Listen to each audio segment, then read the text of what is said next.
कहा तुम्हारी शादी होगी। सावित्री चुप हो गए, वो बड़ी धर्मशीला। समय आया, शादी हो गई। अब ये लोग चले जंगल। एक रोज सावित्री कहती है, नाथ मैं भी देखूंगी जंगल को, आप कहां कहां जा रहे हैं। जा करके कहा मां से आदेश। मां सास कहती है कि जीवन में कोई डिमांड मांड नहीं रखी, आज इनके मन में भावना है तो जाओ बेटी सत्यवान का संभाल कर। ससुर से भी आदेश लेके चली गई। मौत का समय जो आया, गाछ पर लकड़ी तोड़ रहा था सत्यवान। सिर में दर्द उठी। कहते देवी सिर में दर्द उठी है। तो जान गई, उतर गए तेजी में उतर गए। और जो ही उतरे अपने जांग पर अपने पति के सिर को रख लिए, अचेत हो गए।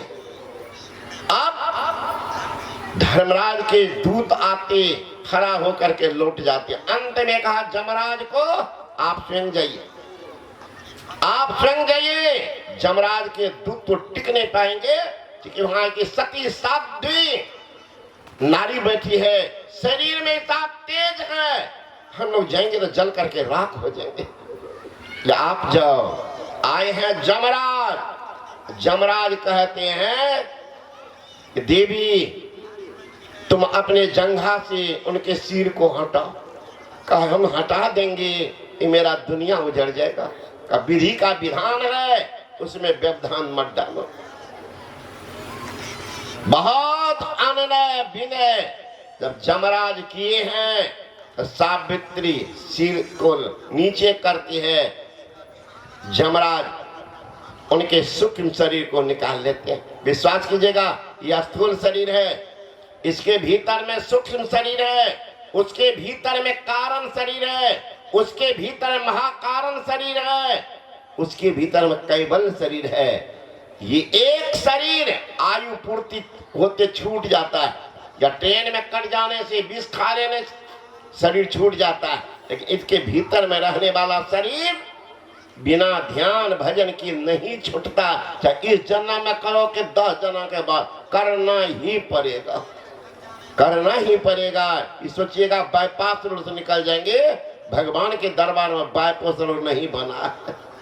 तो सत्यवान के सूक्ष्म शरीर को लेके चले, सावित्री पीछे चलती। जमराज उलट कर कहाँ जा रही हो? कहा जा हमारे पति को लिए जा रहे। अरे महाराज वहां जा पाएगी? कहा उनकी चिंता मत करना, मैं पतिव्रता के साथ साथ साधिका भी हूं, मैं अपने योग बल से चली जाऊंगी।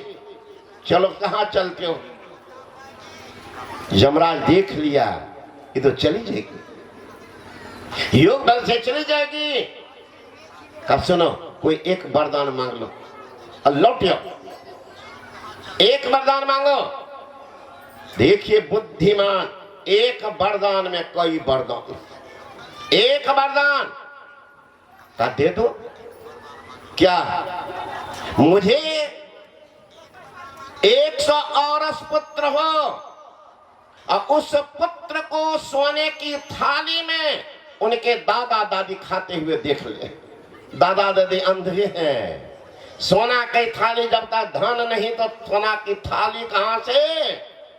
अब पति तो मर गए हैं, औरस पुत्र का तो जो पति से पैदा लेता है। आजकल कृत्रिमों बच्चा पैदा ले रहा,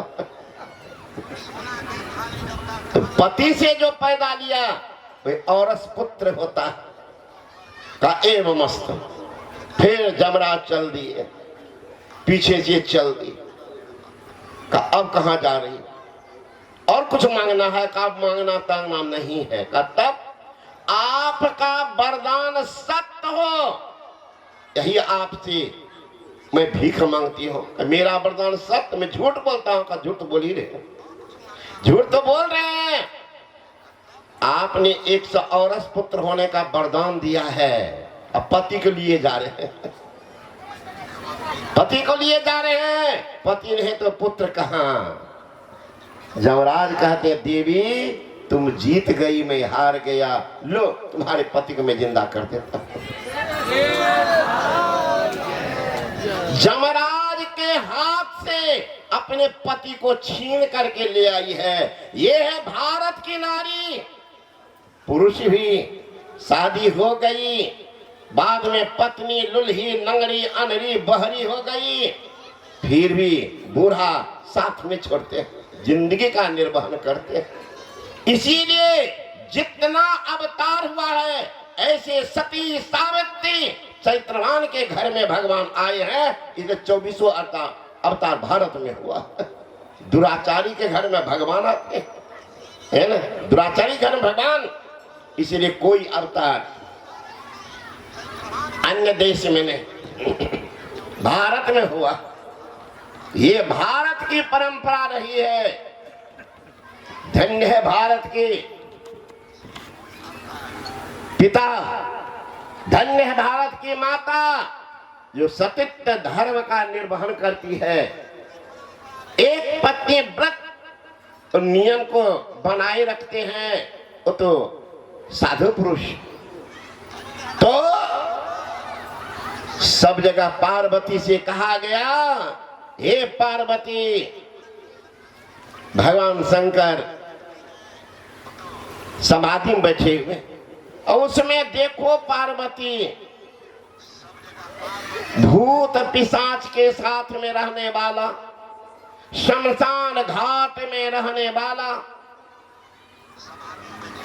सर्प का माला पहनने वाला, मुंड माला पहनने वाला। बताओ, लोग तुलसी माला, बेली माला, चमेली माला, रुद्राक्षी माला पहनते, वो पगलवा के देखो, मुंड माला, मरा हुआ लाश का गला पहनने वाला, खाली अवगुण। ऐसा करो पार्वती, ऐसा करो, तुम भगवान विष्णु को वरण कर लो। सब कुछ उनमें गुणे गुण है। दुनिया की पूजनिया बन जाएगी, सम्मानिया बन जाएगी, आदरणीय बन जाएगी। बोल, तैयार करता हूं। पार्वती कहते, हे देवगण, हमारी प्रतिज्ञा पहले सुन लीजिए, तब अलग तैयारी कीजिए। का क्या, कितना अवगुण गिनाए? 2 4 गो, 5 गो, 10 गो? कहा का सुन लीजिए मेरी प्रतिज्ञा। महादेव अवगुण भवना, अवगुण का भंडार है महादेव। महादेव अवगुण भवना, अब विष्णु सकल गुण धाम। लेकिन जाके मन रम जाहि सो ताहि ताहि सो काम। मेरा मन रमा हुआ है शंकर में, उन्हीं को मानूंगी, दूसरे को नहीं। हाफ ईयरली एग्जामिनेशन में एकदम सीधे पास कर गई है ना। देवता कहते अरे कितना परीक्षा लोगे, टर्मिनल के half yearly examination, direct annual examination हो जाए। कहते हैं सुनो पार्वती, मैं तुमको डराने के लिए, भयभीत करने के लिए नहीं बोला। क्या भगवान शंकर शादी नहीं करेंगे, शादी नहीं करेंगे। कहे देवगण, हमारी भी प्रतिज्ञा तब सुन लीजिए। क्या शादी नहीं करेंगे? अगर ना, हमारी प्रतिज्ञा भी तो जान लो। जन्म जन्म महरगर हमारी, अब बराओ शंभो, न तो रहा हूं कुमारी। वरण करेंगे तो शंभू को, नहीं तो कुमारी हम भी रहेंगे, वो कुमारा रहेंगे, हम भी रहेंगे। देवता लोग का दी, इसमें भी फर्स्ट डिवीजन को डिस्टिंक्शन ले आई। अब क्या चाहिए? गए भगवान शंकर को, आपको तो शादी करना ही पड़ेगा। तब उठा करके भगवान जय शंकर जैसे दृढ़ निश्चयी, उनके भी प्रतिज्ञा को तोड़ करके शादी हुई है। ये है भारत की नारी। ख्याल कीजिए, ये महादेव जैसे देवता को भी ध्यान छोड़ करके आना पड़ा। 88,000 वर्ष तपस्या की, थोड़ा मोरा। तो उस शंकर भगवान, लेकिन आज है दुर्भाग्य, लोग विदेशी नकल कर रहे। अरे नकल भी अकल से करो ना, नहीं तो शकल तो बिगड़ जाएगी। स्वामी विवेकानंद गए थे विदेश, वहां के लोगों ने कहा, उस समय में शिकागो शहर में हो रहा था विश्व धर्म सम्मेलन। सोचा भारत तो गुलाम देश है, वहां कौन विद्वान है, साधु पुरुष है। तो सारे विश्व के धर्मात्मा लोग, कवि, सारे लोग आए हुए थे। ये जब गए स्वामी विवेकानंद, सारे देश के पुस्तक बगल में सजाए हुए थे। सब सोचे मेरा धर्म ग्रंथ बड़ा, मेरा धर्म ग्रंथ सबसे अच्छा। अरे धर्म ग्रंथ है तो अच्छा। आजकल क्या हो रहा हम लोगों में, हिंदू कहता हमारा देवता बड़ा, मुसलमान कहता हमारा अल्लाह बड़ा। अरे मूर्ख है ना, जब एक ही मूंग की दाल हिंदू के घर में है, आधा मुसलमान के घर में, मारपीट कीजिए, मेरा दाल कीमती थे, मेरा दाल कीमती। क्या कहेगा मूर्ख की मूर्खा नाना, है ना। हिंदू कहता हम बड़े, मुसलमान के हम एक मूंग दो फाड़ है, कौन ज्यादा कौन कम। अरे कौन ज्यादा कौन कम, कभी करना नहीं कजिया, एक बजत है राम, दूजो रहमान से रजिया, कहत दीन दरवेश, दो सरता मिल सिंधु। अरे सबका मालिक एक, क्या मुसलमान क्या हिंदू, जो सबके मालिक है एक है ना। आया एक के देश से, उतरा एक के घाट, हवा लगी जब भरम की तो हो गई 12 बाट। ज्ञान के अभाव के कारण, दुर्दशा का कारण है ना, दुर्दशा के कारण है। एक ही है, एक ही हवा, एक ही पानी, एक ईश्वर के जाया है। न जाने कौन मूर्ख ने लड़ना मुझे सिखाया। तो स्वामी विवेकानंद जब गए, पुस्तक की सजावट देख करके देखता वेद कहीं है ये नहीं। ध्यान से देखते देखते सबके ऊपर में अनमनस्क के भाव से रख दिया था। सबका सोचना था बेस जो होता है आधार, नींव मजबूत होगा तब ना मकान बनेगा।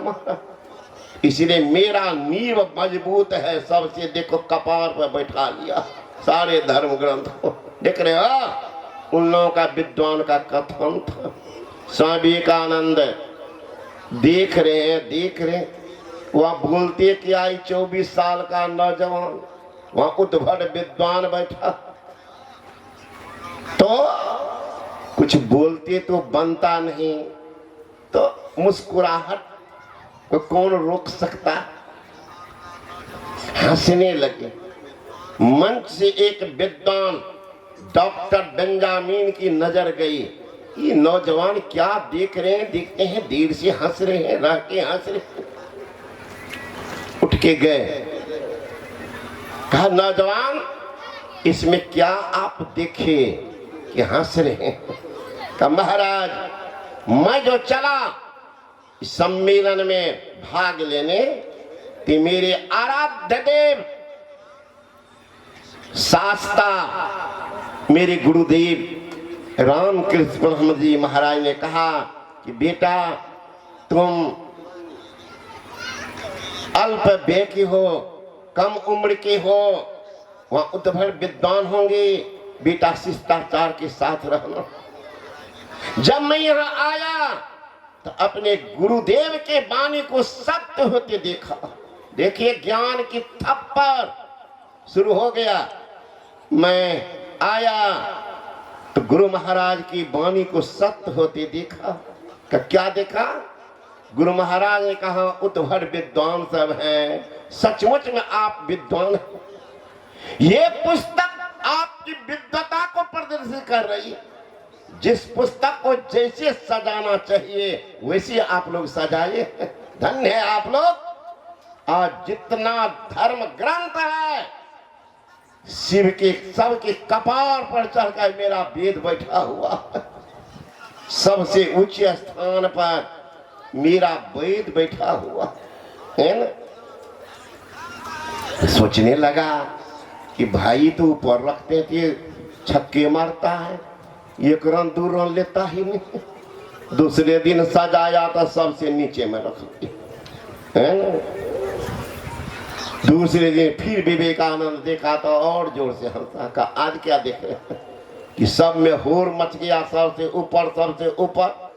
ऊपर में रखते रखते बाइबिल को रखा था। विवेकानंद ने कहा जो कल सबके कपार पर बैठते हैं, तब जब सबका नींव मजबूत होता है, तब आज सारे धर्म ग्रंथ का निचोड़ नींव मेरा वेद बना हुआ। लगाई नौजवान से पार नहीं पाओगे। जब इनका प्रवचन हुआ, सारे विद्वान एक स्वर से कहे he is learned beyond learning. ये विद्या से बाहर के विद्वान है। ए विद्वाना उठ के खड़ा हो, है ना। इसके सामने कुछ नहीं हो। सारे विद्वान खड़े हो गए। भारत विश्व का गुरु घोषित हुआ था। A man who gigantic intellect indeed went to our greater university professor where आज mere children। जितने यहाँ यूनिवर्सिटी प्रोफेसर हो, इस नौजवान के सामने बच्चा के बच्चा हो, उठ जाओ। जो भी अनमनता उठना ही पड़ा और भारत विश्व का गुरु घोषित हुआ। दुर्भाग्य आज भारत के नौजवानों को, जो धर्म ग्रंथ को नहीं जानता है तो डिस्को डांस करता है। दुर्भाग्य है ये भारत के लिए। इसलिए धर्म का परिभाषा नहीं जानता है, धन को सर्वोच्च मानने लगा है, यहीं पर फेल कर रहा है। संघर्ष हित जीवन का एक अंग होता है। अभी सुन रहे थे अपने विद्वान संचालक महोदय, वो बता रहे थे आपको अभिनंदन ग्रंथ में, अरे संघर्ष किए बिना कोई महान नहीं बन सकता। संघर्ष किए बिना कोई महान नहीं बन सकता। ठोकर खाए बिना सही इंसान नहीं बन सकता। शिल्पी के हाथ में गए बिना पत्थर भी भगवान नहीं बनता। तो गुरु के शरण में गए बिना कल्याण कैसे हो सकता। फेंका हुआ पत्थर है, रोड पर मल मूत्र विसर्जन लोग करते हैं। वही पत्थर कोई कलाकार लाते हैं, गढ़ते हैं, मूर्ति बना देते हैं, मंदिर में स्थापित कर देते हैं, करोड़ों में बिक जाता। भूल गए वही पत्थर वाला कितना लाख जूता खाया होगा ये पत्थर। आज भगवान बन के तैयार हो गया। जब पत्थर कलाकार के हाथ में गया तो भगवान बन गया। ये आदमी जो थका हुआ है, सदगुरु की शरण में जाएगा तो कल्याण नहीं होगा। लेकिन किनारे में बैठे रहेंगे तो इतना सस्ता नहीं है कि निकम्मा के पास भी पहुंचेंगे। इसलिए गोसाई तुलसीदास जी महाराज कहते हैं, बिना सत्संग विवेक न होए, राम कृपा बिना सुलभ न सोई। बिना भगवान की कृपा जिन पर नहीं है, उस अभागा को सत्संगो न सुने। आएगा बैठेगा